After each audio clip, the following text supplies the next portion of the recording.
नमस्कार भक्तों, संगीता धर्म सागर चैनल परिवार में आप सभी का दिल से स्वागत है। हे प्रिय भक्तजनों, प्रेम से बोलिए जिमुत वाहन भगवान की जय, बोलिए जीतिया माई की जय। हरे कृष्णा। हे प्रिय भक्तों, आप सभी को जीतिया व्रत की ढेर सारी शुभकामनाएं। हर साल आश्विन माह की कृष्ण पक्ष की अष्टमी तिथि के दिन जीवित पुत्री का व्रत किया जाता है। धार्मिक मान्यताओं के अनुसार जीतिया व्रत को करने से संतान दीर्घायु होती है और उन पर आने वाली मुसीबत भी टल जाती है। तो आज की इस वीडियो में आप जीतिया व्रत की 5 पौराणिक कथाएं एक साथ सुनेंगे। हे प्रिय भक्तों, तो आइए अपने बच्चों की रक्षा के लिए, उनके सुखद भविष्य की कामना के लिए जिमुत वाहन भगवान के चरण कमलों का ध्यान करते हुए रसपान करते हैं आज की इन पावन कथाओं का। हे श्री कृष्ण, हे जीवित वाहन भगवान, व्रत रखने वाले और कथा को सुनने वाले सभी भक्तों की मनोकामनाओं को पूर्ण करना। तो आइए कथा का प्रारंभ करते हैं। जय श्री गणेश। यह कथा कैलाश पर्वत पर भगवान शंकर ने माता पार्वती को सुनाई थी। कथा सुनाते हुए भगवान शिव बोले, हे देवी पार्वती, गंधर्वों के राजकुमार का नाम जिमुत वाहन था। वे बड़े ही उदार और परोपकारी थे। जिमुत वाहन के पिता ने वृद्धावस्था में वानप्रस्थ आश्रम में जाते समय जिमुत वाहन को राज सिंहासन पर बिठाया, लेकिन इनका मन राजपाट में नहीं लगता था। तो वह राज्य का सारा भार अपने भाइयों पर छोड़कर खुद भी वन में पिता की सेवा करने के लिए चले गए। वहीं पर उनका विवाह मल्लवती नामक राजकन्या से हो गया। एक दिन की बात है, जब वे वन में घूमते हुए जिमुत वाहन भगवान काफी आगे चले गए, तब उन्हें एक वृद्ध औरत रोते हुए दिखाई दी। जिमुत वाहन ने उनसे पूछा, तो वृद्धा ने रोते हुए कारण बताया कि मैं नाग वंशी स्त्री हूँ और मेरा एक ही पुत्र है। पक्षीराज गरुड़ के समक्ष नागों ने उन्हें प्रतिदिन खाने के लिए एक नाग सौंपने की प्रतिज्ञा की हुई है और आज मेरे पुत्र के बलि का दिन है, इसीलिए मैं बहुत परेशान हूँ। तब जिमुत वाहन ने वृद्ध औरत को आश्वस्त करते हुए कहा कि आप चिंता मत करो, डरो भी मत, क्योंकि मैं आपके पुत्रों के प्राणों की रक्षा करूंगा। आज उसके बदले मैं खुद अपने आप को उसके लाल कपड़े में ढककर वध्य शिला पर लेट जाऊंगा। ऐसा कहकर जिमुत वाहन ने उस वृद्ध स्त्री के पुत्र के हाथ से लाल कपड़ा ले लिया और वे उसे लपेटकर खुद को बलि के लिए चुनी हुई वध्य शिला पर लेट गए। नियत समय पर गरुड़ बड़ी तेजी से आए और वह लाल कपड़े में ढके हुए जिमुत वाहन को पंजे में दबोचकर पहाड़ की ऊंची चोटी पर जाकर बैठ गए। हे प्रिय भक्तों, अपने चंगुल में गिरफ्तार प्राणी की आंख में आंसू और मुंह से चीख पुकार निकलते हुए ना देखकर गरुड़ जी बड़े आश्चर्य में पड़ गए। उन्होंने जिमुत वाहन से उनका परिचय पूछा। जिमुत वाहन ने सारा वृतांत सुना दिया कि कैसे एक वृद्ध स्त्री के पुत्र की रक्षा के लिए वह अपने प्राण देने आए हैं। आप मुझे खाकर अपनी भूख शांत करें। गरुड़ उनकी बहादुरी और दूसरे के प्राण की रक्षा के लिए स्वयं का बलिदान देने की हिम्मत से बहुत प्रभावित हुए। उन्हें स्वयं पर बड़ा पछतावा होने लगा। गरुड़ सोचने लगे कि एक यह मनुष्य है जो दूसरों के पुत्र की रक्षा के लिए स्वयं की बलि दे रहा है, और एक मैं हूँ जो देवों के संरक्षण में हूँ किंतु दूसरों के संतान की बलि ले रहा हूँ। उन्होंने जिमुत वाहन को मुक्त कर दिया। गरुड़ ने कहा, हे उत्तम मनुष्य, मैं तुम्हारी भावना और त्याग से अति प्रसन्न हूँ। मैंने तुम्हारे शरीर पर जो घाव किए हैं उसे मैं ठीक कर देता हूँ। तुम अपनी प्रसन्नता के लिए मुझसे कोई वरदान मांग लो। जिमुत वाहन ने कहा, हे पक्षीराज, आप तो सर्व समर्थ हैं। यदि आप प्रसन्न हैं और वरदान देना ही चाहते हैं तो आप सांपों को अपना आहार बनाना छोड़ दें। आपने अब तक जितने भी प्राण लिए हैं उन्हें जीवन प्रदान करें। गरुड़ ने सबको जीवन दान दे दिया तथा नागों की बलि ना लेने का वरदान भी दिया। हे प्रिय भक्तों, इस प्रकार जिमुत वाहन के अद्भुत साहस से नाग जाति की रक्षा हुई।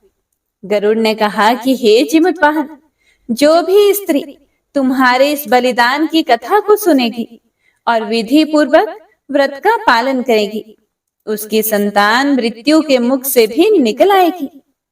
हे प्रिय भक्तों, तब से ही पुत्र की रक्षा के लिए जिमुत वाहन भगवान की पूजा की प्रथा शुरू हो गई। अश्विन कृष्ण अष्टमी के दिन प्रदोष काल में पुत्रवती महिलाएं जिमुत वाहन भगवान की पूजा करती हैं। कैलाश पर्वत पर भगवान शंकर माता पार्वती को कथा सुनाते हुए आगे कहते हैं कि अश्विन कृष्ण अष्टमी के दिन उपवास रखकर जो भी स्त्रियां प्रदोष काल में जिमुत वाहन भगवान की पूजा करती हैं तथा कथा सुनने के बाद दक्षिणा देती हैं, वह पुत्रों का पूर्ण सुख प्राप्त करती हैं। व्रत का पारण दूसरे दिन अष्टमी तिथि की समाप्ति के बाद यानी कि नवमी तिथि में किया जाता है। यह व्रत अपने नाम के अनुरूप ही फल देने वाला है। जीवित पुत्रिका के दिन भगवान श्री गणेश, माता पार्वती और शिव जी की पूजा एवं ध्यान के बाद यह व्रत कथा भी अवश्य ही सुननी चाहिए। इसकी पूजा शिव जी को प्रिय प्रदोष काल में करनी चाहिए। व्रत का पारण दूसरे दिन अष्टमी तिथि की समाप्ति के पश्चात किया जाता है। हरे कृष्णा। हे प्रिय भक्तों, अब आइए सुनते हैं जितिया व्रत की दूसरी कथा। नर्मदा नदी के पास एक नगर था, कंचनबटी। वहां के राजा का नाम मलय केतु था। नर्मदा नदी के पश्चिम में बालूहटा नाम की मरुभूमि थी, जिसमें एक विशाल पाकड़ के पेड़ पर एक चील रहती थी। उसी पेड़ के नीचे एक सियारन भी रहती थी। चील और सियारन दोनों ही बड़ी पक्की सहेलियां थी। दोनों ने कुछ महिलाओं को जितिया व्रत करते हुए देखकर स्वयं भी जितिया व्रत करने का संकल्प लिया और दोनों ने भगवान श्री ज्योत वाहन की पूजा और व्रत करने का प्रण ले लिया।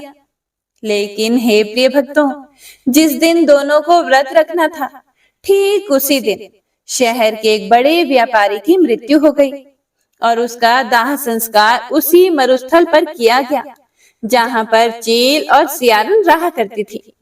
मुर्दे को देखकर सियारिन को अब भूख लगने लगी थी। मुर्दा देखकर वह खुद को रोक ना सकी और जिसके कारण उसका व्रत टूट गया। लेकिन दूसरी तरफ चील ने अपने ऊपर संयम रखा और नियम व श्रद्धा से अपना व्रत पूरा किया और अगले दिन व्रत का पारण भी किया। फिर उसके बाद अगले जन्म में दोनों सहेलियों ने ब्राह्मण परिवार में पुत्री के रूप में जन्म लिया। उनके पिता का नाम भास्कर था। चील बड़ी बहन बनी और उसका नाम शीलवती रखा गया। शीलवती की शादी बुद्धिसेन के साथ हुई। सियारिन छोटी बहन के रूप में जन्मी और उसका नाम कपूरावती रखा गया। उसकी शादी उस नगर के राजा मलय केतु से हुई। अब छोटी बहन कपूरावती कंचनबटी नगर की रानी बन गई। भगवान ज्योत वाहन के आशीर्वाद से बड़ी बहन शीलवती के 7 बेटे हुए। लेकिन इधर छोटी बहन कपूरावती के सभी बच्चे जन्म लेते ही मर जाते थे। कुछ समय के बाद शीलवती के 7 पुत्र बड़े हो गए। वे सभी राजा के दरबार में काम करने लगे। कपूरावती के मन में उन्हें देखकर ईर्ष्या की भावना आ गई। इस जलन की भावना में एक दिन कपूरावती ने राजा से कहकर शीलवती के सभी बेटों के सर कटवा दिए और फिर उन 7 सिरों को 7 नए बर्तन मंगवाकर उसमें रख दिया और लाल कपड़े से ढककर शीलवती के पास भिजवा दिया। यह देखकर भगवान ज्योतवाहन ने मिट्टी की सहायता से 7 भाइयों के सिर बनाए और सभी के सिर को उसके धड़ से जोड़कर उन पर अमृत छिड़क दिया। इससे उनमें जान आ गई और 7 युवक जिंदा हो गए और खुशी खुशी घर लौट आए। जो कटे हुए सर रानी ने भेजे थे वे फल बन गए। दूसरी ओर रानी कपूरावती बुद्धिसेन के घर से बच्चों की मृत्यु का समाचार सुनने के लिए वह व्याकुल थी। जब काफी देर सूचना नहीं आई तो कपूरावती स्वयं बड़ी बहन के घर गई। वहां सबको जिंदा देखकर तो वह सन्न रह गई और वह बेहोश हो गई। जब उसे होश आया तो बहन को उसने सारी बात बताई और अपनी गलती का प्रायश्चित भी किया। भगवान ज्योतवाहन की कृपा से शीलवती को पूर्व जन्म की बातें याद आ गई। वह कपूरावती को लेकर उसी पाकड़ के पेड़ के पास गई और उसे सारी बातें बताई और अपने पूर्व जन्म के जेतिया व्रत के बारे में भी बताया। यह सब जानकर कपूरावती ने यह व्रत पूरे विधि विधान से किया और इस व्रत से कपूरावती ने भी संतान सुख प्राप्त किया। हे प्रिय भक्तों, इस तरह यह व्रत संतान सुख की प्राप्ति के लिए जगत में प्रसिद्ध हुआ। तो प्रेम से बोलिए ज्योतवाहन भगवान की जय। हे प्रिय भक्तों, अब सुनिए जेतिया व्रत की एक और कथा जो कि इस दिन अवश्य ही सुननी चाहिए। एक बार दो बहनें थीं जिनका नाम था चूलिया और सियरिया। चूलिया बड़ी मेहनती थी और गरीब भी थी और वह मजदूरी करके अपना और अपने बच्चों का पेट पालती थी। लेकिन सियरिया गलत आचरण वाली थी जो हमेशा ही मौज और ऐश करती थी और चूलिया से वह जलती भी थी। हर वक्त सियरिया यह सोचा करती थी कि चूलिया इतनी खुश कैसे रहती है। चूलिया की हंसी खुशी सियारिन से सहन नहीं हो पाती थी, जिसके कारण सियरिया चूलिया के संतानों को सताने का कई बार प्रयास कर चुकी थी और कई बार उसके बच्चों को खत्म करने की कोशिश भी कर चुकी थी। लेकिन हे प्रिय भक्तों, चूलिया की तपस्या और व्रत के कारण उसके बच्चे हमेशा सुरक्षित बचाया करते थे। एक दिन सियरिया चूलिया के सभी बच्चों को लेकर जंगल में लकड़ी चुनने के लिए लेकर गई और वहां जंगल में लकड़ियां चुनते चुनते जब बच्चे थक गए तो थोड़ी देर के लिए वे सो गए। बच्चों को सोता देखकर सियरिया ने सभी बच्चों का सिर काट दिया और टोकरी में रखकर वापस घर आ गई और चूलिया को वह टोकरी भेंट में दे दी और कहने लगी, दीदी मैं जंगल से आपके लिए नारियल लाई हूँ, इसे बच्चों को पिला देना। चूलिया ने उस टोकरी को उठाकर देखा भी नहीं और किनारे पर रख दिया और अपने बच्चों का इंतजार करने लगी। जब शाम से रात हो गई और बच्चे वापस नहीं आए तो वह बड़ी परेशान हुई और बहुत ही करुण स्वर में जोर जोर से रोने लग गई। करुणा भरी पुकार को सुनकर, उसके रोने चिल्लाने को सुनकर देवी पार्वती जी से और भगवान शंकर से रहा नहीं गया। तब देवी पार्वती जी ने महादेव जी से कहा, हे प्रभु, कोई दुखियारिन बहुत रो रही है, उसके रोने में बहुत दर्द छिपा हुआ है, ये मुझसे सहन नहीं हो रहा। हे प्रभु, हमें चलकर देखना चाहिए कि कौन रो रहा है और क्यों रो रहा है। तब महादेव जी कहने लगे, देवी ये मृत्यु लोक है और यहाँ पर यह सारी साधारण सी बात है। लेकिन पार्वती जी के हठ के कारण महादेव जी को उनके सामने झुकना पड़ा और चूलिया के पास जाकर उसके रोने का कारण पूछने लगे। महादेव जी के पूछने पर चूलिया ने अपने रोने का सारा कारण विस्तार से उन्हें बता दिया। शंकर जी ने जब ध्यान लगाया तो उन्होंने चूलिया के बच्चों को जंगल में मृत पाया। यह जानकर देवी पार्वती बड़ी दुखी हुई। तब उनके अनुरोध करने पर भगवान शंकर ने उन बच्चों को पुनर्जीवित कर दिया। बच्चे नींद से उठकर मौसी को ढूंढ रहे थे, लेकिन मौसी वहां पर थी नहीं। हे प्रिय भक्तों, बच्चे डर कर किसी तरह भटकते भटकते घर पर पहुंच गए और उनकी मौसी ने उनके साथ जो कुछ भी किया था उन्होंने अपनी माँ के सामने सब सच सच बता दिया। यह सब सुनकर चूलिया सियारिन के पास जाकर लड़ने लगी कि तुम मेरे बच्चों को जंगल में अकेला छोड़कर क्यों आई। दोनों बहनों में लड़ाई शुरू हो गई और ये लड़ाई 7 दिन 7 रात तक चलती रही। किंतु इस लड़ाई का कोई हल नहीं निकला, जिसके बाद दोनों ने उस जंगल में तपस्वी को घटना सुनाई। घटना को सुनने के बाद तपस्वी ने दोनों को आदेश दिया कि तुम दोनों जाकर पास में खेल रहे बच्चों को बाल से पकड़कर घसीटते हुए मेरे पास लेकर आओ, उसके बाद मैं निर्णय करूंगा। चूलिया बच्चों की मां थी, उससे बच्चों की पीड़ा देखी नहीं जा सकी। उसने महात्मा के वचनों का पालन नहीं किया। उधर दूसरी तरफ सियरिया दौड़ती हुई गई और खेलते हुए बच्चों को बाल से पकड़कर खींच कर ले आई। जिसके बाद तपस्वी ने सियरिया को ये श्राप दिया कि हर जन्म में इसी प्रकार तू सदैव जलती रहेगी और दुखी होती रहेगी। जो महिला किसी बच्चे की पीड़ा और मां की ममता को नहीं जानती, जीवन भर धरती पर दुख भोगने के अलावा और कुछ नहीं कर पाएगी। हरे कृष्णा। हे प्रिय भक्तों, आइए अब सुनते हैं जितिया व्रत की चौथी पौराणिक व्रत कथा। दो बहनें थीं, जिनमें एक का नाम सुखिया और दूसरी का नाम दुखिया था। दोनों का भाग्य उनके नाम जैसा ही था। दुखिया गरीब थी और बहुत दुखी रहती थी, और सुखिया अमीर थी और हमेशा ही सुख से रहती थी। दोनों एक ही गांव में रहती थी। दुखिया सुखिया के घर में काम करती थी, साफ सफाई करती थी, खाना बनाती थी, और जो खाना बच जाता था वह खाना सुखिया दुखिया को दे दिया करती थी। इसी तरह दुखिया का घर चलता था। समय बीतता गया, दोनों को बच्चे हुए। सुखिया को 2 बेटे और दुखिया को भी 2 बेटे हुए। अब जब जितिया का व्रत आया तो दोनों बहनें जितिया का व्रत रखने लगी। दुखिया सुखिया के घर में काम किया करती थी। व्रत के दिन दुखिया ने सुखिया के घर जो चावल फटका, उससे जो भूसा निकला, उसे तो उसने अपने लिए रख लिया और साफ चावल सुखिया को दे दिए। और फिर साग को चुना, पत्तियों को डंठल से अलग किया और बढ़िया वाला साग सुखिया के लिए रख दिया, और जो डंठल था वह अपने लिए रख लिया। अब दुखिया ने सुखिया के घर का सारा खाना बना दिया और अपने घर चावल का भूसा और साग की डंठल लेकर चली गई।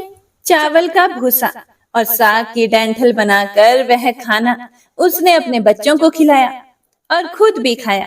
उसके बाद दुखिया सोने चली गई। हे प्रिय भक्तों, आधी रात में एक बूढ़ी औरत उसके घर पर आकर दरवाजा खटखटाने लगी। तो दुखिया ने पूछा, कौन है? तब बूढ़ी माई ने कहा कि बेटा मैं हूं, दरवाजा खोलो। दुखिया ने उठकर दरवाजा खोला और पूछा कि अम्मा आपको क्या चाहिए? इतनी रात में आप यहाँ किस लिए आई हो? बूढ़ी माई कहने लगी, हे बेटी मुझे बहुत जोर से भूख लगी है, कुछ खाने को हो तो दे दो। दुखिया उसे घर के अंदर ले गई और कहने लगी, माँ जी हम लोग तो बहुत गरीब हैं, आज मैंने चावल का भूसा और साग का डंठल बनाया है, क्या आप खाएंगी?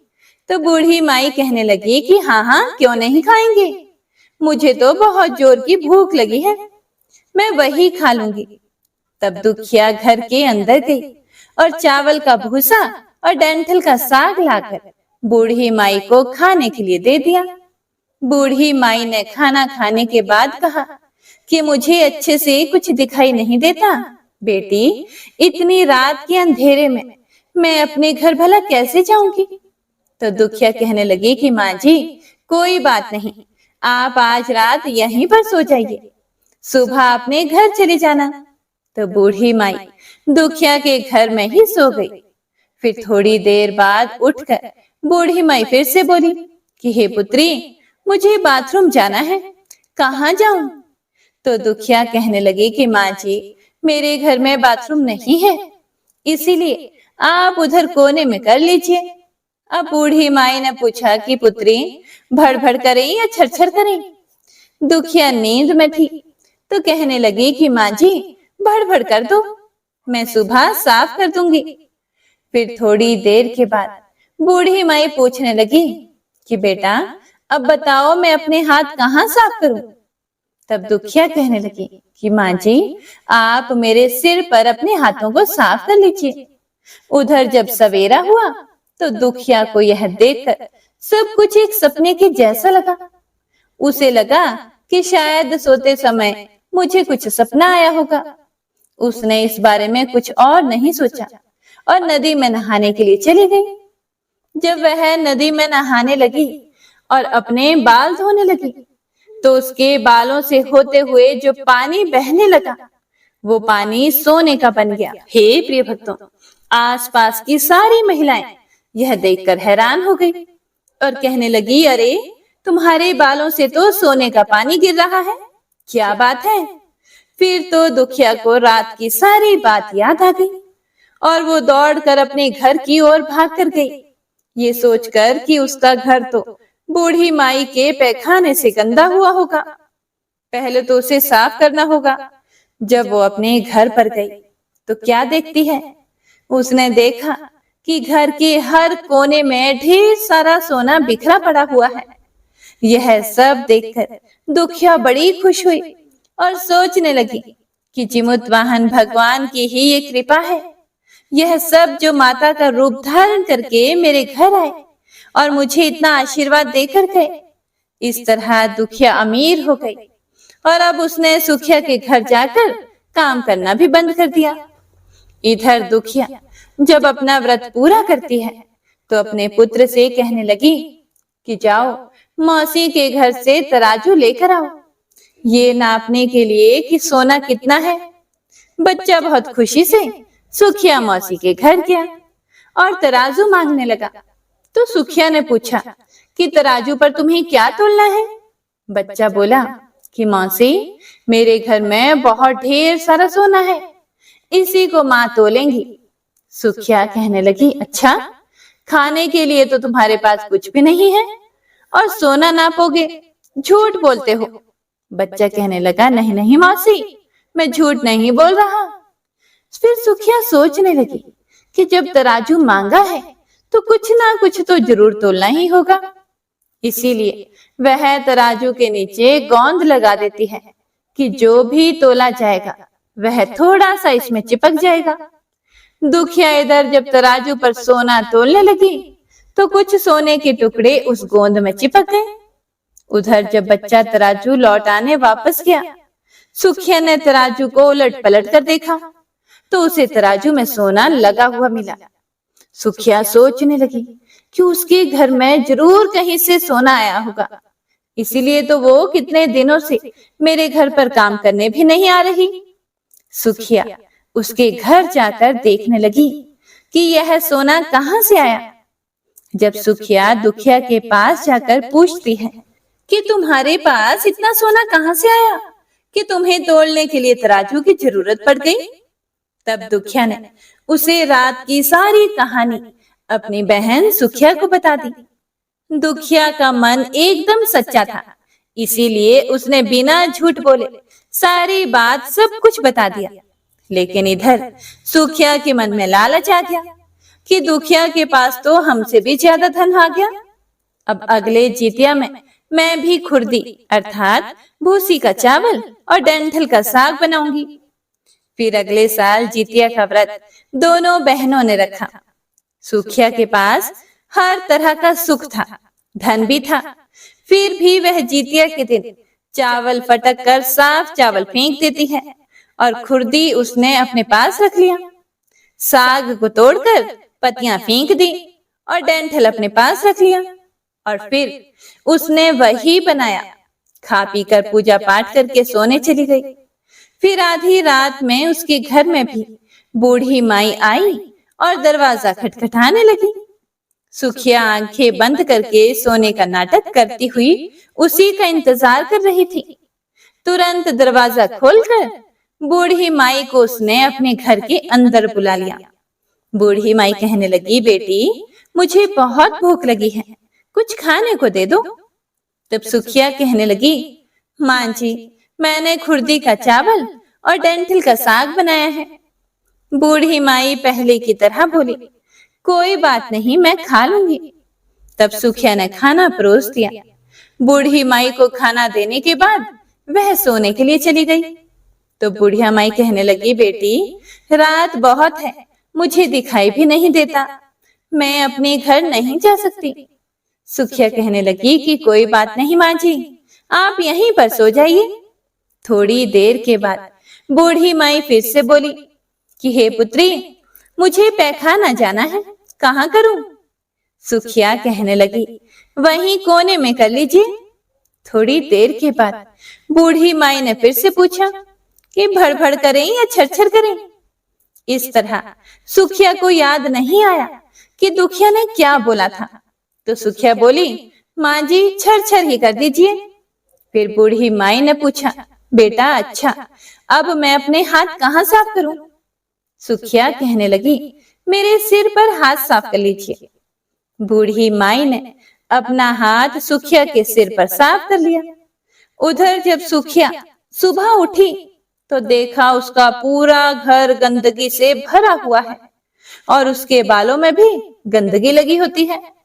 यह देखकर सुखिया बड़ी दुखी हुई और उसे बहुत गुस्सा भी आया। फिर वह अपनी बहन दुखिया को बुलाती है और उस पर बहुत गुस्सा करने लगी और कहने लगी, तुमने मुझसे झूठ बोला और मेरा पूरा घर गंदा करवा दिया। तब दुखिया पूछने लगी कि बताओ तुमने क्या कहा था, भर भर या छरछर? तो सुखिया बोली, मैंने तो छरछर करने के लिए कहा था। तब दुखिया कहने लगी, यहीं पर तो तुमने गलती कर दी। तुम्हारे पास तो सब कुछ था, किसी भी चीज की कोई कमी नहीं थी, फिर भी तुमने लालच किया। देखो मेरे पास तो उस समय कुछ भी नहीं था, तुम्हारे पास तो सब कुछ था और तुम्हारे घर पर भी जिमुत वाहन भगवान भेष बदल कर आए, लेकिन फिर भी तुमने उन्हें अच्छा खाना नहीं परोसा। मेरे पास तो उस समय कुछ भी नहीं था, इसीलिए मैंने उन्हें खुर्दी का चावल और डंठल का साग परोसा था।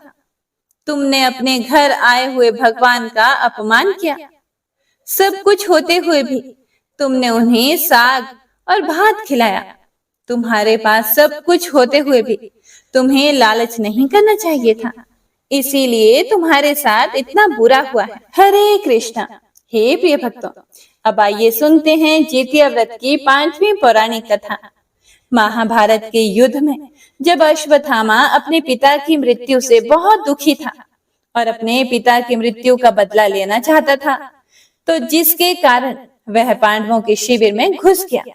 शिविर में उस समय 5 लोग सो रहे थे, जिसके कारण अश्वत्थामा ने उन्हें पांडव समझकर मार दिया और यह माना गया कि सभी पुत्र द्रौपदी के 5 पुत्र थे, ना कि 5 पांडव।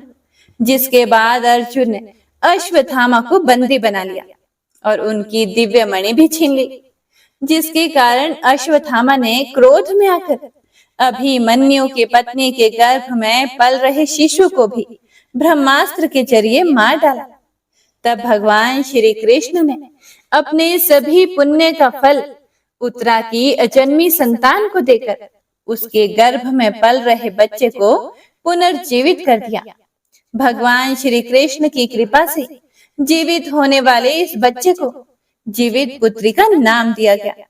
इसके बाद से संतान की लंबी उम्र के लिए हर साल जीवित पुत्रिका का व्रत रखा जाने लगा और ऐसी मान्यता है कि जो भी महिला अपनी संतान की लंबी उम्र के लिए इस व्रत को रखती है, उसकी संतान को कभी भी दुख नहीं उठाना पड़ता और उनके घर में सुख समृद्धि भी बनी रहती है। और जो भी महिला आज के दिन इस व्रत कथा को सुनती है, उसे कभी भी अपनी संतान से वियोग का सामना नहीं करना पड़ता। तो एक बार सभी प्रेम से बोलिए, जिमुत वाहन भगवान की जय, बोलिए जितिया माता की जय। हे प्रिय भक्तों, तो यह थी आज की जीवित पुत्रिका व्रत की 5 पौराणिक कथाएं। उम्मीद करती हूँ आपको पसंद आई होंगी। पसंद आई हो तो चैनल को सब्सक्राइब करके बेल आइकन को जरूर ऑन कीजिएगा, ताकि आने वाली सभी वीडियोस का लिंक आपको समय पर मिल सके। आप सभी को एक बार फिर से जितिया व्रत की हार्दिक शुभकामनाएं। भगवान आप सभी की मनोकामनाओं को पूर्ण करे और आपका व्रत सफल हो। तो मिलते हैं अगली कथा के साथ, तब तक के लिए हरे कृष्णा।